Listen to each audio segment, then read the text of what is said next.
সেই ধরনের সম্ভাবনা রয়েছে যে বিএনপি ক্ষমতায় আসছে, মানুষের ভিতরে সেই ধরনের চিন্তা চেতনা ইতিমধ্যে কিন্তু সৃষ্টি হয়ে গেছে।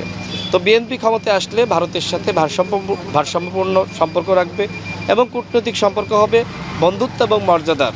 সেই জায়গা থেকে বিএনপি অতীতেও কাজ করেছে, এখনও কাজ করছে। বিএনপি কখনোই গোলামির বা দাসত্বের রাজনীতি করে না।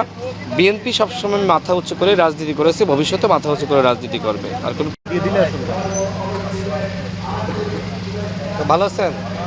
কারণ এত অভিযোগ, আমি যেখানেই যাচ্ছি সেখানে আমার ফেস্টুন ছিঁড়ে ফেলছে, আমার ব্যানার ছিঁড়ে ফেলছে, এমনকি স্বতন্ত্র প্রার্থীর নিজ গ্রামে আমার ব্যানারে গোবর মারা হয়েছে, পানের পিক ফেলা হয়েছে, আমার বড় বিলবোর্ড যেটা সেটা ছিঁড়ে ফেলা হয়েছে। এখন তার গ্রামে আমার লোক গিয়ে কি এগুলো ছিঁড়ে ফেলেছে? তার গ্রামে কি অন্য দলের লোক গিয়ে ছিঁড়ে ফেলেছে? অবশ্যই তার লোক এই কাজগুলো করেছে। কিন্তু এই অভিযোগগুলো যে আমি লিখবো, এই লেখার মধ্যে সময় তো আমি পাচ্ছি না। কিন্তু সে দেখলাম বহু অভিযোগ দিচ্ছে। কি অভিযোগ আমি নিজেও জানি না, মিথ্যা বানোয়াট অভিযোগ।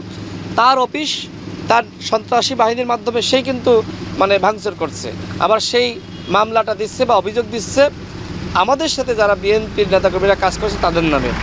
আমি প্রশাসনকে এই বিষয়টি জানিয়েছি।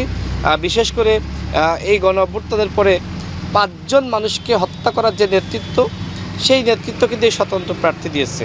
সংখ্যালঘুদের উপর নির্যাতন হয়েছে। আমাদের সনাতন ধর্মের প্রায় 10 থেকে 12 জন বাংলাদেশ ছেড়েছে। কেন, কী কারণে আপনারা অনুঘটন করেন।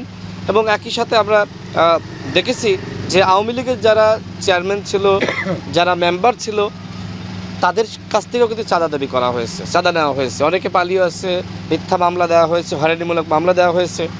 এখন সেই সনাতন ধর্মের ভাইদের কাছে যাওয়া হচ্ছে, বন্ধুদের কাছে যাওয়া হচ্ছে এবং এক ধরনের ভয় দেখানো হচ্ছে। আমার কাছে একটা ভিডিও এসেছে, যে সেই ভিডিও আমার ইনবক্সে আছে, যে ভোট দিলে ভালো, না দিলে কি হবে সেটা বুঝতেই পারবেন। এ ধরনের হুমকি ধামকি দিয়ে তারা ভোট চাচ্ছে। আর তাদের সবথেকে বড় প্রতারণা হলো, তারা বলছে যে স্বতন্ত্র বিএনপি এবং এই কাপ্পিরিচ ধানের শীষ। এ ধরনের ভিডিও আমার কাছে রয়েছে, আপনাদের কাছেও আছে।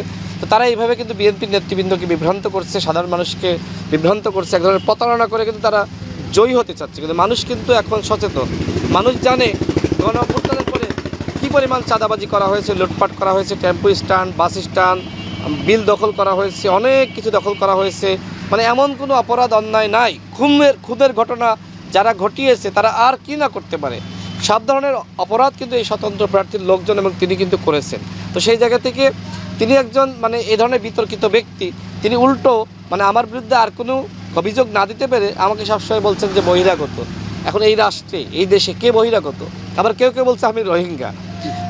ঢাকা বিশ্ববিদ্যালয় থেকে পড়াশোনা করেও এ ধরনের ছোট মানসিকতা, এটা অত্যন্ত দুঃখজনক। আমি তার প্রতি আহ্বান রাখতে চাই, অভিযোগ কারা করে? যারা দুর্বল।